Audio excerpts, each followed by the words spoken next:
Party സംവിധാനത്തിലും പ്രവർത്തന രീതികളിലും നിർണായക മാറ്റത്തിനൊരുങ്ങി ബി.ജെ.പി. പ്രവർത്തന മികവിന്റെ അടിസ്ഥാനത്തിലായിരിക്കും എല്ലായിടത്തുമുള്ള ഭാരവാഹികളെ നിശ്ചയിക്കുക. യുവനിരയെ മുന്നിലെത്തിക്കുന്നതിനടക്കം ടാലന്റ് ഹണ്ട് വരും. പെർഫോമർമാർ പാർട്ടിയെ നയിക്കട്ടെ എന്ന നിലപാടാണ് സംസ്ഥാന നേതൃത്വത്തിനുള്ളത്.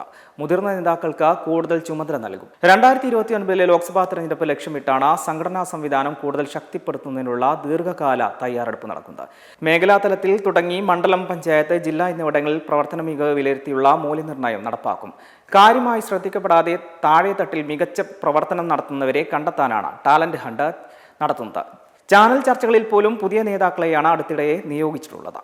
എല്ലാ ജില്ലകളിലെയും യുവ നേതാക്കളുടെയും പ്രവർത്തകരുടെയും പ്രത്യേക പട്ടിക തയ്യാറാക്കി വരികയാണ്. പ്രവർത്തനശൈലിയുടെ അടിസ്ഥാനത്തിൽ ഇവരെ കൂടുതൽ ഉത്തരവാദിത്തം ഏൽപ്പിക്കും.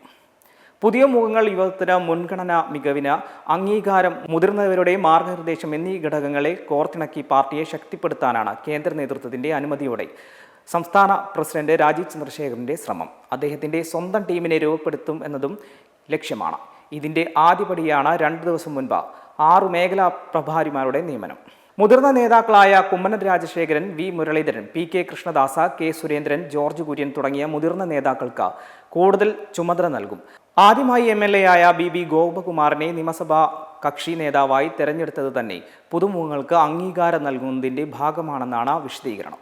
മെമ്പർമാരുടെ നിക്ഷേപങ്ങൾക്ക് ഉയർന്ന ലാഭവിഹിതം നൽകുന്ന കേന്ദ്ര സർക്കാർ സഹകരണ registered society Bharat Lajna multi state housing cooperative society limited.